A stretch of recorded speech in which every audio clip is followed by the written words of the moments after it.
நாங்கள் அனைவரும் ஒன்று கூடியிருப்பது දෙවගති ශාන්ති සීකිරීමේ තුන්වෙනි සීකිරීම වෙනුවෙන් எங்களுடைய சபையிலே பிரதான ஊழியக்காரியாக இருந்த சகோதரி சாந்தி அவர்களை மூன்றாவது இந்த வருடத்தை நினைவு கூறும்படியாக මේ සභාව දරාගෙන ඉදිරියට ගෙනියච්චා වූ இந்த சபையை தன்னுடைய வாழ்க்கையில தாங்கிக் கொண்டு முன்னோக்கி போக உதவி செய்தவர் මේ දේවගතිවරිය இந்த ஊழியக்காரி අනර්ග පුද්ගලයෙක්. இவர் வந்த ஒரு அருமையான ஒரு நபர், අනර්ග තැනැත්තියෙක්. அருமையான ஒருவர். ඊයේ අපි පවුල් කඳවුර ඉවර කරා ඊයේ. நேற்றைய நாளிலே குடும்ப முகாமை நாங்கள் நிறைவு செய்து வந்தோம். අපි හැමෝටම දැනුණා අඩු. எங்கள் எல்லோருக்குமே விளங்கினது அவருடைய அந்த குறைவு. එතන හිටියේ නැති එක. அவர் அந்த இடத்திலே இல்லாமல் இருந்தது. නමුත් මම විශ්වාස කරනවා ආත්මෙන් සතුටු වෙනවා ඇති. ஆனாலும் நான் விசுவாசிக்கிறேன் ஆவியிலே அவர் மகிழ்ந்திருப்பார் என்று. අපිට ලොකු අඩුපාඩුවක් දැනුණා. எங்களுக்கு மிகப்பெரிய ஒரு குறைவு தென்படுகிறது. හිතෝපදේශ 10 7 කියවන්න බලන්න. ධර්මිෂ්ඨයා සිහි කිරීම වාසනාවන්තය. ධර්මිෂ්ඨයා සිහි කිරීම වාසනාවන්තය. ආමෙන්. அங்கே நீதிமானுடைய பேர் புகழ் பெற்று விளங்கும் என்று சொல்லப்படுகிறது. ගොඩක් අය කල්පනා අයි අපි මේ සිහි කරන්නේ. මෙයාගේ ජීවිත සිහි කරන්නේ ඇයි? இப்ப நிறைய பேர் நினைக்கலாம், யோசிக்கலாம், ஏன் இவர்களுடைய இந்த நினைவை நாங்கள் ஞாபகப்படுத்துகிறோம். අපි මෙතුමියගේ ජීවිතේ සිහි කරන මොහොතේ ආශිර්වාදය ලබන්නේ අපි. ආමෙන්. நாங்கள் அவரை நினைவு கூறும் போது, அவரை புகழும் பொழுது ஆசீர்வாதத்தை நாங்கள் பெறுகிறோம். ඒ ධර්මිෂ්ඨ කාන්තාවක් හැටියට ජීවත් වුණා. ஒரு நீதி உள்ள பெண்ணாக அவர் வாழ்ந்தார். ඒ නිසා ඒ සිහි කිරීමත් ආශිර්වාදයක්. ஆகவே அதை ஞாபகப்படுத்துவதும் ஆசீர்வாதமானது. බොහෝ වෙලාවට මිනිස්සුන්ට අමතක වෙනවා. நிறைய சந்தர்ப்பங்களிலே மனிதர்கள் இதை மறந்து விடுகிறார்கள். ගොඩාක් අයට අමතක ඇති අය කරපු යහපත් දේවල්. நிறைய பேருக்கு அவர்களுடைய வாழ்க்கைக்கு செய்ததை மறந்திருப்பார்கள். නමුත් අපි ජීවත් වෙන තාක් ඒව සිහි කරන්න ඕනේ. ஆனாலும் நாங்கள் உயிரோடும் வாழும் நாட்கள் எல்லாம் அவரை நினைவு கூற வேண்டும். මොකද ඈ ආත්මාර්ථකාමීකුනේ නෑ දෙවියන් වහන්සේගේ රාජ්‍යයට දීමේදී ඒ කාලය, ඒ ශ්‍රමය, ඒ මුදල් මේ සියල්ලක්ම දුන්නා. ஏனென்றால் அந்த சகோதரருடைய வாழ்க்கையானது தேவ ராஜ்யத்துக்காக வேண்டி ஒரு சுயநலவாதியாய் வாழாமல் தன்னுடைய காலம், தன்னுடைய பிரயாசம், தன்னுடைய முயற்சி, வருமானம் அனைத்தையும் அர்ப்பணித்து வாழ்ந்த ஒருவர். අද අපිට මේ ස්ථානයක් තියෙන දෙවියන් වහන්සේට නමස්කාර කරන්න. இன்று தேவனை வணங்குவதற்கு ஒரு இடம் கூட இங்கே இருப்பது. ඈත් ඇගේ පුරුෂයා සහෝදර නාගලිංගමුත් මේ ස්ථානය අපිට ලබා දුන්න නිසා. சகோதரியும் அவருடைய கணவனார் இங்கே இருக்கிறார். அவர் இருவரும் இணைந்து தான் இந்த இடத்தை பெற்றுக் கொடுத்தார்கள் தேவ ராஜ்யத்திற்கு. දේව ගෘහයක් සෑදීම. தேவனுடைய ஆலயத்தை கட்டுவதற்கு. ඉතින් අපි මේ නාගලිංගම් පවුල කවදාකවත් අමතක කරන්නේ නැහැ. ஆகவே சகோதரர் நாகலிங்கம் அவர்களுடைய குடும்பத்தை ஒரு நாளுமே இந்த சபை மறக்கவே மறக்காது. ඒ දේව රාජ්‍යයට ඒ දී තිබෙනා වූ කාරණාව නිසා தேவனுடைய ராஜ்யத்துக்கு அவர்கள் செய்திருக்கிற இந்த காரியத்துக்காக අපි නිතරම ස්තුතිවන්ත වෙනවා මේ පවුල නිසා. ஆகவே எந்நேரமும் அந்த குடும்பத்துக்காக நாங்கள் நன்றி செலுத்துகிறோம். ඒ වගේම அதே போல අපේ ප්‍රාර්ථනාව, අපේ යාඥාව, எங்களுடைய ஜெபமும் எங்களுடைய குறிக்கோளும் දෙවියන් වහන්සේ එයාට සමාදානයෙන්, ප්‍රීතියනුත්, දිව්‍ය සුවයනුත්, ඒ වගේම සඵලත්වයෙන් ආශිර්වාද කරයි කියලා එයාගේ ජීවිතවල. தேவன் தாமே இந்த முழு குடும்பத்தையும் தேவனுடைய மனமகிழ்ச்சியிலும், ஆரோக்கியத்திலும், பாதுகாப்பிலும், விருத்தியிலும் அவர்களை முழுமையாய் ஆசீர்வதிப்பாராக என்று. සහෝදර ශාන්ති තමත් ශක්තිමත් කාන්තාවක්. ඇදහිල්ලේ ශක්තිමත් කාන්තාවක්. சகோதரி சாந்தி அவர்கள் விசுவாசத்திலே ஒரு தைரியசாலியான பெண்ணாக வாழ்ந்தவர்.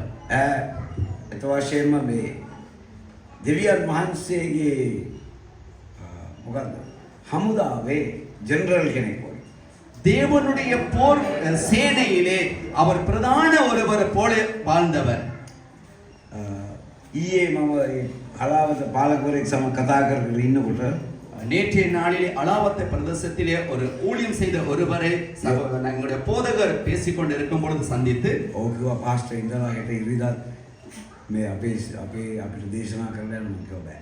அவர் சொன்னாராம், பாஸ்டர் நீங்க இன்னைக்கு இருந்து நாளைக்கு ஞாயிற்றுக்கிழமை எங்களுடைய சபையிலே பிரசங்கம் செய்துவிட்டு செல்லுங்கள் என்று எங்களுடைய போதகர் சொன்னாராம். எனக்கு அது இப்ப முடியாது என்று. ඇයි කියලා? ஏன்? මම කිව්වා අපිට විශේෂ වැඩක් තියෙනවා. எங்களுக்கு ஒரு விசேஷித்த காரியம் உண்டு. සහෝදර ශාන්තිගේ තුන්වෙනි සීකිරීමේ මෙහෙය. எங்களுடைய சபையிலே போதகியாக இருந்த சகோதரி சாந்தி அவர்களுடைய 3வது வருட நினைவை நாங்கள் செய்ய வேண்டி இருக்கிறபடியால் என்று. அப்பொழுது அவர் சொன்னாராம், යකඩ ගෑණි. அவர் வந்து ஒரு இரும்பு பெண்ணாக இருந்தவர். ඇත්ත. ශක්තිමත් කියන්නේ හයිය තියෙනවා. மிகவும் உறுதியான ஒரு பெண்ணாக வாழ்ந்த ஒருவர். அது බොහොම අමාරුයි ඒ වගේ හොයාගන්න. இன்னைக்கு ரொம்ப கஷ்டம் இப்படிப்பட்ட பெண்களை தெரிந்து கொள்ள. එවැනි ශක්තිමත් අය හොයාගන්න. இப்படிப்பட்ட தைரியமான பெண்களை கண்டு கொள்ள. රෝගාතුරව ඉන්නකොට වේදනාවේ ඉන්නකොට ඒ ශක්තිමත් සිටි. அவர் வந்து நோய்வாய்ப்பட்டு இருக்கும் பொழுதும் அதே போல இன்னும் காரியங்களிலே அவர் தங்கி இருக்கும் பொழுதும் கூட தைரியமுள்ள பெண்ணாக இருந்தார். අපිට කියනවා ගීතාවලිය 45 17 சங்கீதம் 45வது அதிகாரம் 17வது வசனம் நமக்கு சொல்லுகிறது. මොනවද? මම ඔබගේ නාමය සියලු පරම්පරාවන්හි සිහි කරවන්නෙමි. එබැවින් මනුෂ්‍ය වර්ගයෝ සදාකල්ම ඔබට ස්තුති කරන්නෝය. generations. පරම්පරාවන් මේ නම අහන්න යනවා. ආමේන්. தலைமுறையாக இந்த பெயரை கேள்விப்பட போகிறார்கள். නේ ඒව අපි සිහි කරන්න යනවා. அவரை நாங்கள் ஞாபகப்படுத்த போகிறோம். අපිට නිතර සිහි වෙනවා. அடிக்கடி அவர் எங்களுக்கு நினைவுக்கு வருகிறார். අගේ යහපත් ක්‍රියාවන්, විශ්වාසවන්ත ක්‍රියාවන්, அவருடைய நல்ல கிரியைகளும் அதே போல உண்மை உள்ள செயல்களும், අගේ ප්‍රේමය, அவருடைய அன்பு, යටහත්කම, அவருடைய தாழ்மை, ඒ වගේම මනුෂ්‍යයන් ගැන තිබෙනා වූ අනුකම්පාව, அதே போல மனிதர்களை குறித்து அவருக்குள்ளே இருந்த அனுதாபம், අගේ ජීවිතයත් සේවය, அவருடைய வாழ்க்கையும் ஊழியமும் මේ රත්තොට ප්‍රදේශයේ මනුෂ්‍යයන් ලැබුවා. இந்த ரத்தோட்டை பிரதேசத்தில் இருக்கிற மனிதர்கள் அனுபவித்தார்கள். දැන් දෙවියන් වහන්සේ කවදාවත් අමතක කරන්නේ නැහැ. தேவன் இவைகளை ஒரு நாளும் மறக்கவே மாட்டார். ක්‍රියා 10 4 පදේ අපිට කියනවා அப்போஸ்தலர் 4வது அதிகாரம் 10வது வசனம் நமக்கு ஒரு காரியத்தை சொல்லுகிறது. කොර්නේලියස්ගේ කතාවේ கொர்நேலியுடைய கதையிலே මොනවද කියන්නේ? என்ன சொல்லப்படுகிறது?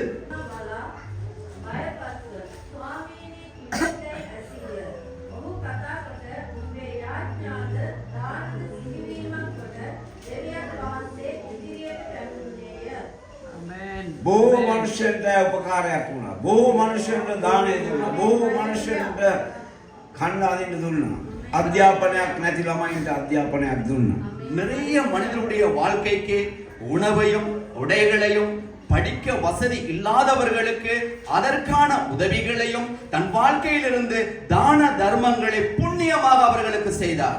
ඈතගේ පුරුෂයා දෙන්න එකව වෙලා යුනිවර්සිටි එකට යනකම් ළමයින්ට උදව් කරලා சகோதரி அவருடைய கணவனாரும் சில பிள்ளைகள் பல்கலைக்கழகத்திற்கு செல்லும் அளவுக்கு தங்களுடைய வாழ்க்கையை அர்ப்பணித்தார்கள். මේ ආගම් ධර්මයේ බලලා නෙවෙයි.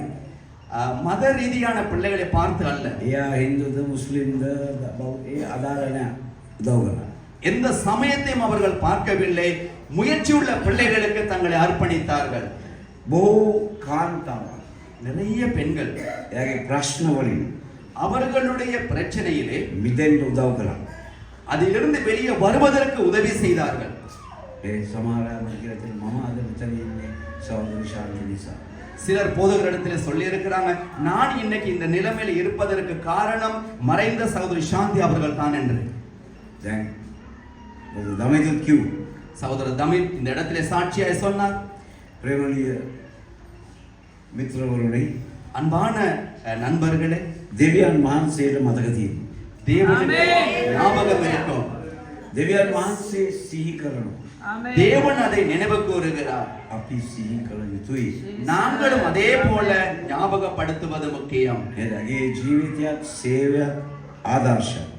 அவருடைய வாழ்க்கையும் ஊழியமும் ஒரு முன்மாதிரியானது. බොහෝගේ ජීවිතවලට බලපෑම් ඇති කරා. நிறைய பேருடைய வாழ்க்கைக்கு ஒரு தாக்கத்தை ஏற்படுத்திய ஒருவர்.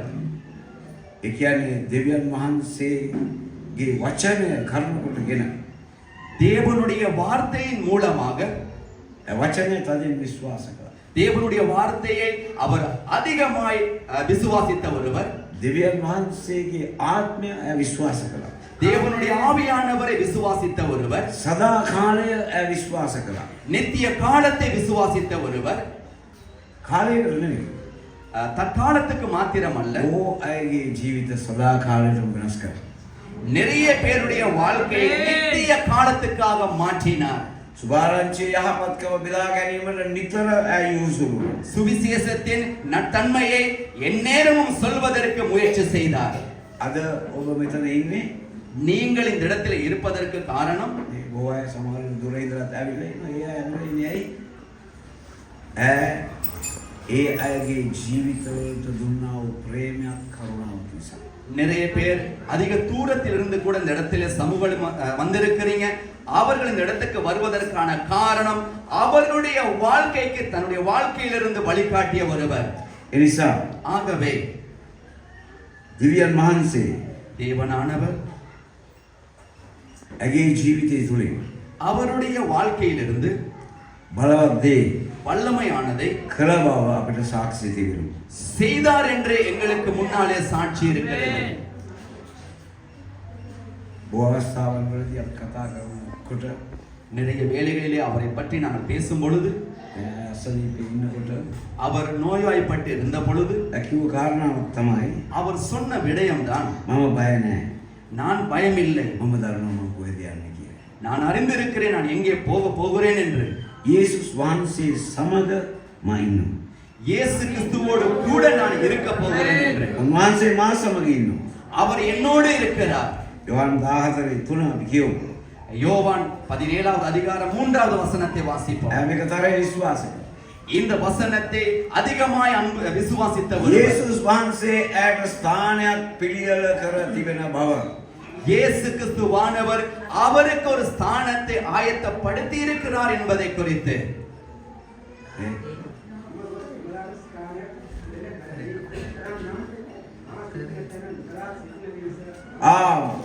මම යනවා තව ස්ථානයක් පිළියෙල කරන්න මොනවටද?